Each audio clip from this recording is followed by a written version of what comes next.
BJP প্রদেশ হাবানগ হাকতনি মন্ত্রী বক্র Narendra Modi হামবাই আফরকা BJP বদল হাকতনি মন্ত্রী বক্র নরেন্দ্র মোদী মার্চতালি নৈচিनै সালমারি জরা 8931 সাল রमै সামং ख्लाइफाइका अबकाशा हामक्राय सामं ख्लाइथानि कतरमा फुनुक मारी गुजरात मन्त्री अक्रानि बारजानति सामं ख्लाइफाइमनि यागुलो हाकतनि मन्त्री बख्रनि बारजाति सामं ख्लाइफाइका हाकतनि मन्त्री बख्र नरेंद्र मोदी हानि बागै बनो खा काहाम याफाका बिजेपि बदल बिजेपि हास्ते हाबानग हाकतनि मन्त्री बख्र नरेंद्र मोदीनि तिफांबाय बिजेपि बदल आशिक जरातै सेकांगै मानखा जवाहरलाल नेहरू मन्त्री बख्रक अंगमानि यागुलो नरेंद्र मोदी मन्त्री बख्रकनि बारजानो याचगै हाकतर तै हाकतनि बरकनो सेकांगै तलां मानखा ताबुक ताइबो हामक्राय सामं हुमु ख्लाइबो तंगो सेंट्रल हापाक लोकुरगनि कग्नो वानसुगै हाकतनि मन्त्री बख्रक नरेंद्र मोदीनि तिफांबाय नायकलजागै तंगो हानि बागै हाकतनि मन्त्री बख्रकनो हामबाय याफाका बिजेपि हास्टे काजको राज्यसभानि एमपी राजीव भट्टाचार्य तै सेंट्रल हापांनि जुदा जुदा लोको हामक्राय सामं हुमु रगनोतै खुकाय कग नारखा हाकतनि मन्त्री बख्रक नरेंद्र मोदीनि तिफांबाय सेंट्रल हापा त्रिपुरा हास्तेव बक्कबांमा हामक्राय सामं हुमु ख्लाइलांखा त्रिपुरा हास्तेनो सेकांगै तलांगै थांमानखा त्रिपुरा हास्तेनो सेकांगै तलां थानियो कतरमा याक तंगो हाकतनि मन्त्री बख्रक नरेंद्र मोदीनि एडिसि चंगबारि तै ताबगनि हालकनो रक्षाबै कगनारखा बीजेपी हास्टे काजको राज्यसभानि एमपी राजीव भट्टाचार्य आवाय बाक्सा एडिसि चंगबारि रगै बीजेपी बदलनो एडिसि आमचयो हापांगो तबुरानि कग बक्काचारखा बीजेपी हास्टे काजको एमपি राजीव भट्टाचार्य আপনারা জানেন যে স্টার্টআপ ইন্ডিয়ার মাধ্যমে আমাদের যারা ব্যবসায়ী যারা আমাদের উদ্যমী রয়েছে তাদেরকে আর্থিকভাবে সহায়তা করা সমস্ত কিছু সহায়তা করা তার ব্যবস্থা যদি করে থাকেন আমাদের দেশের যশস্বী প্রধানমন্ত্রী নরেন্দ্র মোদীজি করেছেন। তৎসঙ্গে আমরা যদি দেখি যে আমাদের এই উত্তর পূর্বাঞ্চল স্বাধীনতার পর থেকে উত্তর পূর্বাঞ্চলকে পিছিয়ে রাখার একটা প্রবণতা আমরা দেখতে পাই। যত সরকারি আসুক না কেন, কংগ্রেসই হোক বা অকংগ্রেসি সরকারি যে সময় কেন্দ্রে রয়েছে, আমাদের এই উত্তর পূর্বাঞ্চলকে পিছিয়ে রাখার একটা প্রবণতা আমরা দেখতে পেয়েছি। কিন্তু নরেন্দ্র মোদীজি কে ধন্যবাদ জানাবো যে নরেন্দ্র মোদীজির যে পলিসি, যে নরেন্দ্র মোদীজি আমাদের এই উত্তর পূর্বাঞ্চলের উন্নয়নের জন্য, উত্তর পূর্বাঞ্চলের অবকাঠামো উন্নয়ন হোক, শিক্ষা, স্বাস্থ্য, যোগাযোগ ব্যবস্থা, সমস্ত কিছু ডেভেলপমেন্ট যদি করে থাকেন আমাদের দেশের যশস্বী প্রধানমন্ত্রী নরেন্দ্র মোদীজি করেছেন। ওনার যে স্লোগান, ওনার প্রকৃত স্লোগান হচ্ছে অ্যাক্টিভ পলিসি।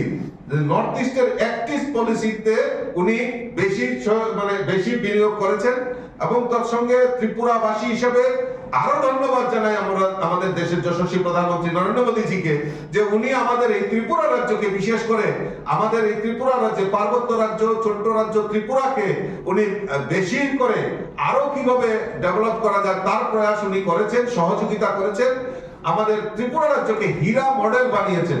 আজকে হাইওয়ে, রেলওয়ে, এয়ারওয়ে, ইন্টারনেট কানেক্টিভিটিতে আজকে ত্রিপুরা রাজ্যকে সমৃদ্ধশালী করেছে।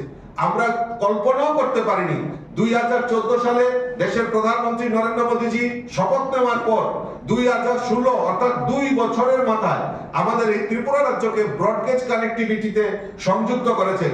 আজকে আমাদের এই মোদীজি কল্যাণে আগরতলা থেকে আমাদের বেঙ্গালোর, কলকাতা, গুয়াহাটি, দিল্লি, সমস্ত জায়গায়, ভারতের সমস্ত জায়গায় কানেক্টিভিটি, রেল কানেক্টিভিটির কাজ যদি করে থাকেন আমাদের দেশের প্রধানমন্ত্রী নরেন্দ্র মোদীজি, শুধু এই নয় যে আমাদের সাবরুম পর্যন্ত রেল কানেক্টিভিটি কাজ যদি করে থাকেন আমাদের দেশের প্রধানমন্ত্রী নরেন্দ্র মোদীজি করেছেন।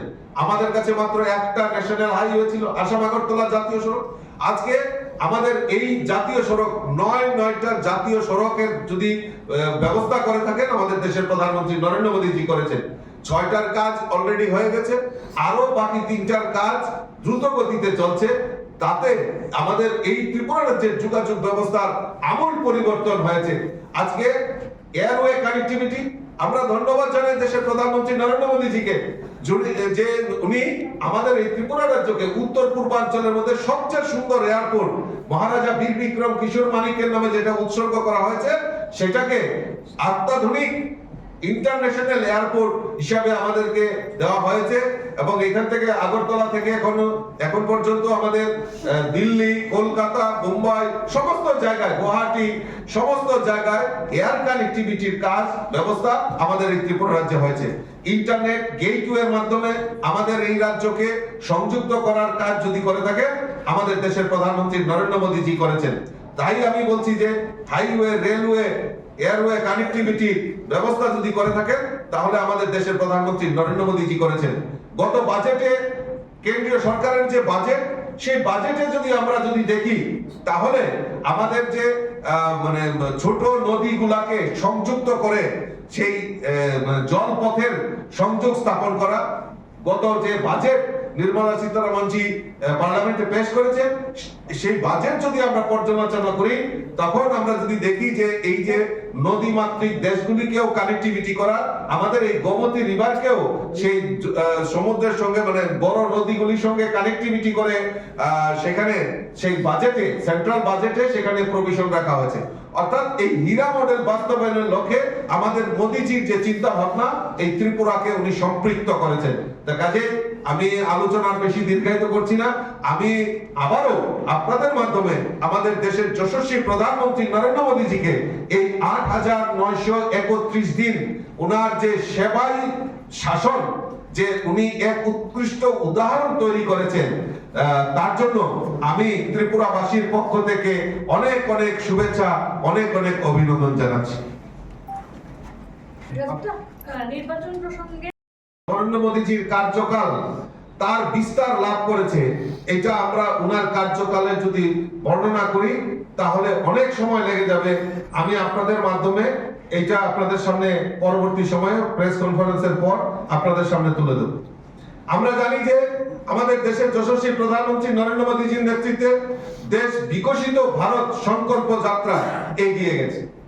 আমরা দেখেছি নরেন্দ্র মোদীজির মুখে স্লোগান সবকা সাথ, সবকা বিকাশ, সবকা বিশ্বাস আর সবকা প্রয়াস নিয়ে আমাদের দেশের প্রধানমন্ত্রী নরেন্দ্র মোদীজির যে সময়কাল, উনি সেই বিকশিত ভারতের সংকল্প যাত্রায় এগিয়ে যাচ্ছে। ওনার স্বপ্ন শুধু কালকে নয়, ওনার স্বপ্ন হচ্ছে যে নূতন ভারত, সেই নূতন ভারতকে জাগিয়ে তোলার এবং নূতন ভারতকে সারা বিশ্বের কাছে তুলে ধরার যে প্রয়াস উনি করেছেন, সেটা আমাদের কাছে অবিস্মরণীয়। তাই আজকের এই দিনে আমি উনাকে অনেক অনেক শুভেচ্ছা, অনেক অনেক অভিনন্দন জানাচ্ছি। আমরা জানি এই ভারতকে নূতন ভাবে বিশ্বের বাজারে পরিচয় করিয়ে দেওয়ার যদি রাস্তা দেখে থাকেন একমাত্র দেশের প্রধানমন্ত্রী নরেন্দ্র মোদীজি। ডিজিটাল প্ল্যাটফর্মকে প্রয়োগ করে, ডিজিটালের মাধ্যমে এআই, সম্প্রতি আপনারা দেখেছেন এআই টেকনোলজিকেও কাজে লাগিয়ে কিভাবে তার উন্নয়ন করা যায়, তার ব্যবস্থা আমাদের দেশের প্রধানমন্ত্রী নরেন্দ্র মোদীজি সেই কাজ করেছেন। আজকে ইউটিউব, ফেসবুক, ইনস্টাগ্রাম সমস্ত কিছুর মাধ্যমে আমাদের সমস্ত কিছুর ব্যবস্থা, এই যোগাযোগ ব্যবস্থার যে মানে দ্রুততার সঙ্গে পৌঁছানোর ব্যবস্থা আমাদের দেশের প্রধানমন্ত্রী উনি সেই কাজ করে দেখিয়েছেন। আজকে আমাদের দেশের যশস্বী প্রধানমন্ত্রী নরেন্দ্র মোদীজি দেশ বিদেশের অনেক সম্মানে উনি ভূষিত হয়েছেন। প্রায় 2014 সাল থেকে এখন পর্যন্ত আমাদের দেশের যশস্বী প্রধানমন্ত্রী 29টি দেশ উনাকে বিভিন্ন সম্মানে, সর্বোচ্চ সম্মানে উনাকে ভূষিত করেছেন। তার মধ্যে উল্লেখযোগ্য হলো 2021 সালে ভুটান সরকার দ্বারা সর্বোচ্চ নাগরিক সম্মান উনাকে দেওয়া হয়েছে। আমাদের সম্প্রতি আপনারা জানেন যে আমাদের ইসরায়েলে 2026-এ আমাদের সর্বোচ্চ সংসদীয় সম্মান উনাকে দেওয়া হয়েছে, স্পিকার অফ কনসেন্ট মডেল উনাকে দেওয়া হয়েছে। ব্রাজিলে সর্বোচ্চ জাতীয় সম্মান উনাকে দেওয়া হয়েছে 2025 সালে। এখন পর্যন্ত আমাদের দেশের যশস্বী প্রধানমন্ত্রীকে 10টি মুসলিম দেশ তাদের সর্বোচ্চ সম্মানে ভূষিত করেছেন এবং উনার কাজকে সারা বিশ্বের কাছে পৌঁছে দেওয়ার কাজ আমাদের দেশের যশস্বী প্রধানমন্ত্রী করেছেন। 2018 সালে জাতিসংঘের champion of the earth world, জাতিসংঘের সর্বোচ্চ পরিবেশ সম্মান আমাদের দেশের প্রধানমন্ত্রী নরেন্দ্র মোদীজিকে দিয়েছেন। আমরা যদি দেখি যে আমাদের দেশের প্রধানমন্ত্রী নরেন্দ্র মোদীজি যে আমাদের যে ওনার যে কার্যকাল, এই কার্যকাল আমাদের যেহেতু এত পেজ রয়েছে বলে শেষ করা যাবে না। আমি আপনাদেরকে এই পেপার দিয়ে দেব, কিন্তু তবুও দুই একটা কথা আমি আপনাদের সামনে তুলে ধরছি যে আমাদের দেশের যশস্বী প্রধানমন্ত্রী নরেন্দ্র মোদীজি দ্বারা আমাদের সবচেয়ে বেশি যেটা জিনিস আমরা দেখি যে আমাদের এই ভারতবর্ষের অর্থনৈতিক বুনিয়াদকে শক্তিশালী করার লক্ষ্যে আপনারা জানেন ইতিমধ্যে আমাদের যে সারা বিশ্বের মধ্যে চতুর্থ যে ইকোনমিক কান্ট্রি হিসাবে আমাদের পরিচিতি লাভ করেছে তার একমাত্র কৃতিত্ব আমাদের দেশের প্রধানমন্ত্রী নরেন্দ্র মোদীজি। মোদীজি বলছেন শুধু ভোট নয়, আমরা তৃতীয় স্থানে আসার জন্য আমাদের কাজ করতে হবে, আর সেই দিশা নিয়ে আমাদের সরকার সেখানে কাজ করছে বলেছেন। সেখানে দাঁড়িয়ে 2023-এর আগে আমরা দেখেছিলাম যে লড়াইটা হয়েছিল আলাদা আলাদা, বিজেপি আলাদা করে ত্রিপুরা মাথা আলাদাভাবে লড়েছিল, কিন্তু 23-এর ঠিক তারপরেই আমরা দেখলাম 1 বছরের মধ্যেই আপনাদের অ্যালায়েন্স হলো। এটা কি এই অ্যালায়েন্সটা কি আমরা এডিসি নির্বাচনেও দেখবো যে এর আগে আপনারা লড়াইটা করবেন আলাদা আলাদা, কিন্তু পরে আবার সেটা অ্যালায়েন্স হবে বিজেপির মত, যদি আপনাদের আসন সংখ্যা সেভাবে জয়েন? আমি আপনাকে বলি যে আমরা সরকারে আমাদের সঙ্গে অ্যালায়েন্স পার্টনার রয়েছে, দুইজন মন্ত্রী ত্রিপুরা মাথা থেকে আমাদের রয়েছে, কিন্তু আপনি যদি লক্ষ্য করে দেখেন যে এডিসিতে ত্রিপুরা মাথার সরকার রয়েছে, ওইখানে কিন্তু আমরা বিরোধীদের আসনে রয়েছে। বিভিন্ন সময় যখন হয় মানে অধিবেশন হয় তাদের এডিসিতে, তখন কিন্তু আমরা বিরোধী আসনের বিরোধী ভূমিকা আমরা পালন করি। তো নির্বাচনের পর আপনি যেটা বলছেন যে আমরা তো আত্মবিশ্বাসে, আমি প্রথমেই বলেছি আমরা আত্মবিশ্বাসের সঙ্গে বলছি যে এডিসিতে মানুষ ভারতীয় জনতা পার্টিকে ভোট দেবে এবং ভারতীয় জনতা পার্টির সরকার হবে। তো সেখানে সেই জায়গায় দাঁড়িয়ে এখন কিভাবে আপনাকে বলবো যে আমরা অ্যালায়েন্স যাব অমুক যাব, আমরা আমাদের দৃঢ় বিশ্বাস এবং প্রত্যাশা নিয়ে আমরা মাঠে নেমেছি এবং মানুষের প্রতি আমাদের বিশ্বাস রয়েছে। জনজাতি এলাকার বিশেষ করে যারা ভোটার তাদের প্রতি আমাদের আস্থা রয়েছে, তারা ভারতীয় জনতা পার্টিকে বেছে নেবে। দাদা, এই প্রসঙ্গে একটা লাস্ট প্রশ্ন এটার সঙ্গে জুড়ে, আপনি বলছেন যে দৃঢ় বিশ্বাস এবং রাজ্যের মুখ্যমন্ত্রীও বারে বারে বলছেন যে একেবারে 28 এবং প্রচারের ক্ষেত্রে উন্নয়নমূলক কাজগুলিকে নিয়ে যাওয়া হবে। সেই জায়গায় গতকাল থেকে সামাজিক মাধ্যমে একটা ভিডিও ভাইরাল হচ্ছে যে আপনাদের মির্জা কাঠালিয়ার প্রার্থী বলছেন যে ঘরে ঘরে আইফোন দেবেন, ল্যাপটপ দেবেন। এই যে বিষয়গুলো এখন একটা শ্রেণীর বক্তব্য উঠে আসছে যে আপনারা যেখানে প্রচারের কথা হচ্ছে, তাহলে এই নির্বাচনী টোপগুলো কেন?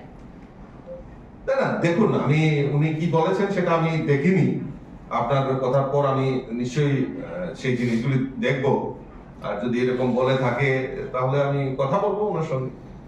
কিন্তু আমরা যে বেসিক যে জিনিস, দেখুন আমি একটা জিনিস বলি, গতকালকেও বলেছি, আগেও বলেছি, এখনো বলছি, আজকে জনজাতি দরদি কথা বলছেন, অনেকেই মায়া কান্না কাঁদছেন যে থানসা থানসা থানসা।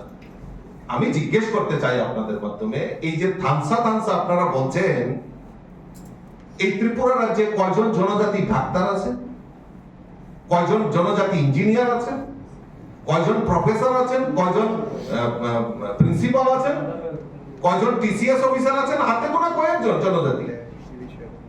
কেন তারা হয়নি? কোথায় গেল থানসা? কারণ 25টা বছর এই রাজ্যে কমিউনিস্টের শাসনে জনজাতিদের শিক্ষার আলো থেকে কত পিছিয়ে রাখা যায় তার প্রয়াস হয়েছে, এখনো হচ্ছে। আমাদের মুদ্রা হওয়া দরকার যে জনজাতিদের বিকাশের জন্য সবচেয়ে প্রায়োরিটি বেস আমাদের কাজ করতে হবে কি? শিক্ষা, স্বাস্থ্য, অবকাঠামো উন্নয়ন। কই আমরা তো ওই ব্যাপারে আন্দোলন করছি না, আমরা বলছি গ্রেটার ত্রিপুরাল্যান্ড, আলাদা ত্রিপুরাল্যান্ড। থানসা, আরে কিসের থানসা? থানসার উন্নয়নের জন্য কথা বলতে হবে। আমরা ডায়লগে বিশ্বাস করি না, আমরা বিশ্বাস করি কারণ আমাদের সরকার 21টি একলব্য বিদ্যালয় ইতিমধ্যে জনজাতি এলাকায়, জনজাতি ছাত্র ছাত্রীরা যাতে উচ্চ শিক্ষায় শিক্ষিত হতে পারে, আগামী দিন যাতে জনজাতি ডাক্তার বেশি করে হবে, জনজাতি প্রফেসর হবে, জনজাতি ইঞ্জিনিয়ার হবে, জনজাতি টিসিএস অফিসার হবে, তবেই তো এই রাজ্যের বেসিক উন্নয়ন মানে সামগ্রিক উন্নয়নের কথা আমরা বলবো। ওই গ্রেটার ত্রিপুরাল্যান্ড নিয়ে থানসা থানসা বলে রাস্তায় দাঁড়িয়ে আন্দোলন করে সময় নষ্ট করার কোনো প্রয়োজনীয়তা নেই। আমরা চাই প্রকৃত উন্নয়ন, আর প্রকৃত উন্নয়নের জন্য ভারতীয় জনতা পার্টি কাজ করছে। একটা বিষয়, প্রধানমন্ত্রী নিয়ে কথা বলছিলেন, প্রধানমন্ত্রী হোক, আজকে মহিলা হোক, কৃষক হোক, যুবক হোক, সমস্ত অংশের মানুষের জন্য মোদিজি আমাদের জন্য যে কাজগুলি করছেন, তার জন্য আজকে আমরা ওনার এই কার্যকালকে আমরা সমস্ত মানে সর্বোচ্চ শিখরে আমরা নিয়ে যেতে চাই। কয়েকটা কাজ আমি আপনাদের সামনে তুলে ধরছি।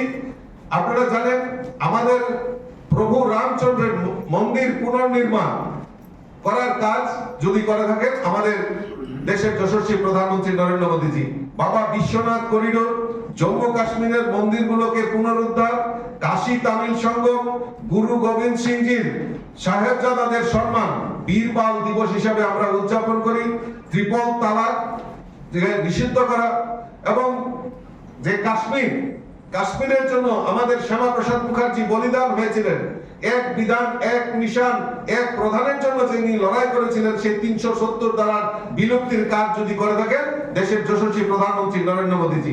আমি যেটা বলছিলাম যে গরিব কল্যাণ যোজনা আমাদের সরকারের সময়ে মোদীজি সরকারের নেতৃত্বে প্রায় 12 কোটি শৌচালয় আজকে যারা গরিব অংশের মানুষ তাদের বাড়িতে পৌঁছে দেওয়ার কাজ যদি করে থাকে আমাদের দেশের প্রধানমন্ত্রী নরেন্দ্র মোদীজি। 9.5 কোটি বেশি মায়েদের উজ্জ্বলা জ্যোতি যোজনার মাধ্যমে বিনা পয়সায় এলপিজি কানেকশনের ব্যবস্থা যদি করে থাকেন আমাদের দেশের প্রধানমন্ত্রী নরেন্দ্র মোদীজি করেছেন। 4 কোটিরও বেশি গরিব মানুষের ঘর পৌঁছে দেওয়ার কাজ, পাকা বাড়ি নির্মাণের যদি ব্যবস্থা করে থাকেন আমাদের দেশের প্রধানমন্ত্রী নরেন্দ্র মোদীজি করেছেন।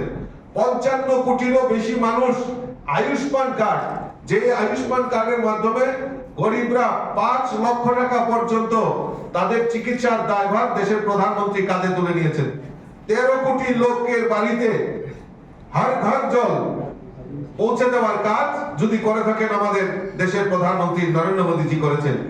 এখন পর্যন্ত আমাদের মোদীজির নেতৃত্বে প্রায় 15টি এইমস আমরা কোনোদিনও ভাবতে পারিনি যে এইমস শুধু আমরা ভাবতাম দিল্লিতে, আর প্রধানমন্ত্রীজির নেতৃত্বে আমাদের প্রায় 15টি যে এইমস সারা ভারতবর্ষে পৌঁছে দেওয়ার কাজ যদি করে থাকে আমাদের দেশের প্রধানমন্ত্রী নরেন্দ্র মোদীজি সেই কাজ করেছেন।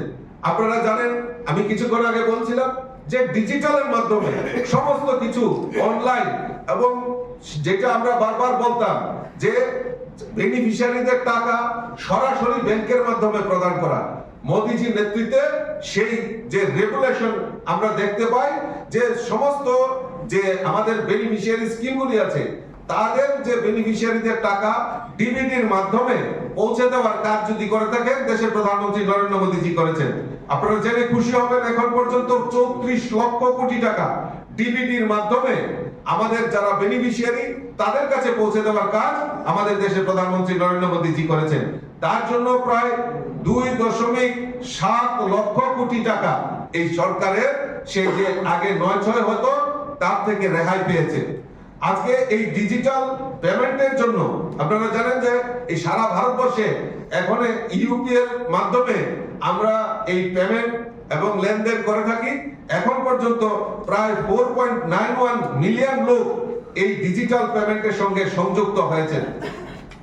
আপনারা জেনে খুশি হবেন যে 4 কোটি মানুষের বাড়িতে, গরিব মানুষের বাড়িতে বিদ্যুৎ পৌঁছে দেওয়ার কাজ আমাদের দেশের প্রধানমন্ত্রী নরেন্দ্র মোদীজি করেছেন। 10 কোটিরও বেশি কৃষককে 6,000 টাকা করে কিষাণ সম্মান নিধি পৌঁছে দেওয়ার কাজ আমাদের দেশের প্রধানমন্ত্রী নরেন্দ্র মোদীজি করেছেন। 80 কোটি লোককে এখন পর্যন্ত সেই করোনা থেকে শুরু হয়েছিল যে 5 কেজি করে চাল বা গম পৌঁছে দেওয়ার কাজ আমাদের দেশের প্রধানমন্ত্রী নরেন্দ্র মোদীজি করেছেন। ওয়ান র্যাঙ্ক ওয়ান পেনশন, যারা আমাদের দেশকে আমাদের রাষ্ট্রকে রক্ষা করে থাকেন, সে আর্মি বা জওয়ান যারা রয়েছেন তাদের ওয়ান র্যাঙ্ক ওয়ান পেনশন যদি করে থাকেন প্রায় 40 বছর ধরে সেই মানে হবে দেব এরকম চলছিল। এই 40 বছর মধ্যে অনেক সরকার এসছে কিন্তু এই জওয়ানদের জন্য কিছু করেনি। একমাত্র নরেন্দ্র মোদীজি ওয়ান র্যাঙ্ক ওয়ান পেনশন চালু করে তাদের প্রতি প্রকৃত শ্রদ্ধা যদি নিবেদন করে থাকেন আমাদের দেশের প্রধানমন্ত্রী নরেন্দ্র মোদীজি করেছেন। আজকে জন ঔষধি, যে গরিবদের যে জন ঔষধি, গরিবরা যাতে ওষুধ ক্রয় করতে পারে তার জন্য জন ঔষধি কেন্দ্র এখন পর্যন্ত সারা ভারতবর্ষে 9,500 এখন পর্যন্ত জনঔষধি কেন্দ্র চালু করার ব্যবস্থা আমাদের দেশের প্রধানমন্ত্রী করেছে। ভালো কাজ তুলে ধরেছে। বেশ কিছু কাজ আছে ডিমনিটাইজেশনের মতো উদ্যোগ আছে যেগুলো নিয়ে প্রচুর প্রশ্ন দলের তরফে উত্তর দেওয়া হয়নি বা প্রধানমন্ত্রীর তরফে। একটা বিষয়, প্রধানমন্ত্রী নরেন্দ্র মোদী মুখ্যমন্ত্রী থাকার সময় থেকে এখন পর্যন্ত উনি সাংবাদিক সম্মেলন করেন না, যেটা পৃথিবীর যে রাষ্ট্রপ্রধান রয়েছে এই ধরনের মানে সাংবাদিকদের এড়িয়ে যাওয়ার যে প্রবণতা এরকম দেখা যায় না। সম্প্রতি অন্তত গত 2 দশকে এরকম কোনো রাষ্ট্রপ্রধান দেখা যায়। বিষয়টিকে কিভাবে দেখছেন, মানে অন্তত প্রদেশ বিজেপির তরফ? তা দেখুন, সাংবাদিক এড়িয়ে যাওয়ার কোনো প্রয়োজন ওনার নেই। সাংবাদিক হচ্ছেন চতুর্থ স্তম্ভ। কিন্তু এই যে ওনার, আমি বলছি, সাংবাদিক সম্মেলন করেন না। আমি আসছি। আমরা যেরকম যে আপনাদের সামনে ওনার যে কাজের খতিয়ানটা আমরা তুলে ধরেছি, কে করেছে? প্রদেশ সভাপতি হিসাবে আমি করেছি, এবং এর পাশাপাশি আমার আরেকটা ডেজিগনেশন আছে, আমি রাজ্যসভার এমপি। তো আমাদের রাষ্ট্রপ্রধান উনি প্রেস কনফারেন্স করেন না, কারণ ওনার প্রেস কনফারেন্স করার প্রয়োজনীয়তা নাই এই কারণে, কারণ ওনার যে উইংস, ওনার যে কার্য পদ্ধতি, ওনার যে কাজ, সেই কাজ মানুষের সামনে এবং আপনাদের মাধ্যমে পৌঁছে দেওয়ার জন্য ওনার প্রতিনিধি হিসাবে বিভিন্ন সময়ে ওনার এমপি নতুবা আমাদের পার্টির প্রবক্তা এবং বিভিন্ন দিক থেকে মানুষের কাছে পৌঁছে দেওয়ার জন্য, বার্তা পৌঁছে দেওয়ার জন্য ওনার কিছু হ্যান্ডস রয়েছে, মানে সহযোগী রয়েছে, তারাই আপনাদের মাধ্যমে সারা ভারতবর্ষের কাছে পৌঁছে দেওয়ার কাজ সেই কাজ করে। তা কাজেই উনার আলাদা করে আবার প্রেস কনফারেন্স করার নিশ্চয়ই প্রয়োজনীয়তা নেই। তাহলে আবার আপনারা সেই প্রশ্নটাও করবেন যে নিজের ঢোল নিজে পিটাচ্ছে, তো সেই কারণেই অনেকটা হয়তো স্কিপ করেন। কিন্তু উনার যে কাজ, যেরকম আমাদের এই যে 8,931 দিন উনি কাজ করেছে, সেটা ভারতবর্ষের সমস্ত জায়গায় মানুষের কাছে পৌঁছে দেওয়ার জন্য আমাদেরকে যেরকম সহযোগিতা আমরা যেরকম করছি, সেরকম পার্টির বিভিন্ন উইংস থেকে আপনাদের কাছে পৌঁছে দেওয়ার কাজ করছে। না, সেটা তো বার্তা আপনারা পৌঁছে দেন প্রধানমন্ত্রী, কিন্তু প্রধানমন্ত্রীর কাছে যে ওনার কাজকর্ম নিয়ে প্রশ্ন, সেইগুলির উত্তর তো আর আপনারা দিতে পারবেন না, সেটা তো প্রধানমন্ত্রীকেই দিতে হবে। এই তো আমরাও দিচ্ছি না। ঠিক আছে, ধন্যবাদ। প্রত্যাহারের শেষ, তো সেক্ষেত্রে দাঁড়িয়ে আপনাদের নির্বাচনী নমিনেশন প্রক্রিয়া শেষে কি মনে করছেন বিরোধীরা কতটা তাদের স্ট্যান্ড পয়েন্টে থাকে? বিরোধীরা কতটা তাদের স্ট্যান্ড পয়েন্টে থাকবে, মানে এই যে মনোনয়ন দাখিল করলো সবাই কি সেই স্ট্যান্ড পয়েন্টে থাকবে, নাকি মনে করছেন যে সেখান থেকে কিছু উইথড্র হতে পারে? কি বুঝছেন কি নির্বাচন? দেখুন, গণতান্ত্রিক পদ্ধতি আর ভারতীয় জনতা পার্টি গণতান্ত্রিক পদ্ধতিতে বিশ্বাস করে, এবং আমরা চাই যে লড়াই হবে, আমাদের লড়াইটা গণতান্ত্রিক পদ্ধতিতে হবে। আমরা বিশ্বাস করি যে জনগণের উপর আস্থা রয়েছে, কারণ দেশের যশস্বী প্রধানমন্ত্রী নরেন্দ্র মোদীজি আমাদের এই বিকশিত ভারত যে সংকল্প যাত্রা আমাদের পথ দেখিয়েছেন, তার পাশাপাশি আমাদের রাজ্যের সরকার, রাজ্যের মাননীয় মুখ্যমন্ত্রীর নেতৃত্বের সরকার আমাদের এই ত্রিপুরা রাজ্যকে সমৃদ্ধশালী করা এবং এক ত্রিপুরা শ্রেষ্ঠ ত্রিপুরা করার লক্ষ্যে উনি যে অক্লান্ত পরিশ্রম করছেন। আর আমরা বিশ্বাস করি ত্রিপুরা রাজ্যের জনজাতিদের বিকাশের মাধ্যমেই এই ত্রিপুরা রাজ্যের উন্নয়ন সম্ভব। আর বিগত দিনে এই ত্রিপুরা রাজ্যে যারা এই জনজাতিক ভিত্তিক আঞ্চলিক দল গঠন করে খালি স্লোগান দিয়েছেন, ডায়লগ দিয়েছেন, কেউ বলেছেন গ্রেটার ত্রিপুরাল্যান্ড, কেউ বলেছেন আলাদা ত্রিপুরাল্যান্ড, কেউ বলেছেন স্বাধীন ত্রিপুরা, কিন্তু আমরা ডায়লগে বিশ্বাস করি না, আমরা বাস্তবে বিশ্বাস করি। তা কাজেই কে উইথড্র করলো, কে নির্বাচন থেকে পিছিয়ে গেল, এটা বড় জিনিস না। বড় জিনিস হলো আমরা গণতান্ত্রিক পদ্ধতিতে লড়াই করব, মাঠে ময়দানে থাকবো, মানুষের সঙ্গে কথা বলবো, এবং মানুষ মানে আমরা আত্মবিশ্বাসী যে মানুষ ভারতীয় জনতা পার্টির সঙ্গে রয়েছে। দাদা, একটা প্রশ্ন হচ্ছে, মানে আপনি বলছেন যে